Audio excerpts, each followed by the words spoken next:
అక్కడ ఏమి జరిగినది నాకు కొంచెం చంద్రమధు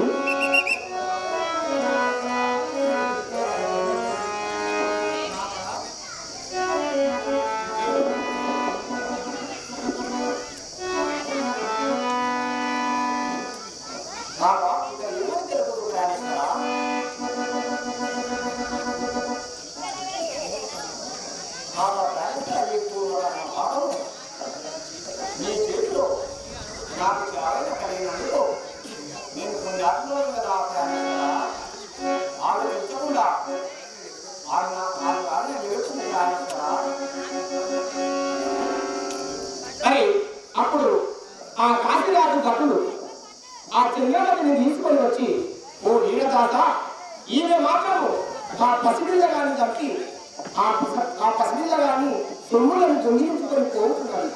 మరి ఈమె మాత్రము ఆ కాశీరాజు ఖండించమని అర్థం ఇచ్చి పంపినాడు.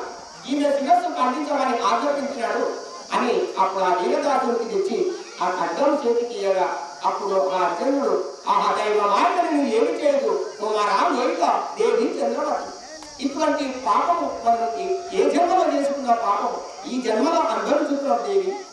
అయ్యా దైవ మార్గని నువ్వు ఏమి చేయదని అక్కడ అఘోరమైన దుఃఖం చెందుతుండగా అప్పుడు ఆ చంద్రమతి అన్నది, నాకా కాళేశ్వర నీవు చింతించను, ఎందుకంటే ఆ రాజు ఆజ్ఞ ప్రకారంగా ఆ రాజు ఆజ్ఞ నిలబెట్టుకోను. మరి నా సాగు నీ చేతిలో వచ్చిందంటే నేను మాకు నేర్పురాలను, మా తల్లి కాలను.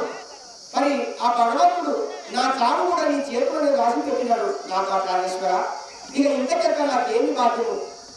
మరి ఆ రాజుగారు ఆజ్ఞ మీరకుండా నా శిరస్సు ఖండించమని అప్పుడు ఆ చంద్రమతి అనగా అటువంటి సమయంలో ఇక్కడ నడిమిటి నరసింహుడు గారు ఇక్కడ పంతులని భావించి 50 రూపాయలు బొమ్మలు కట్టుకున్నారు.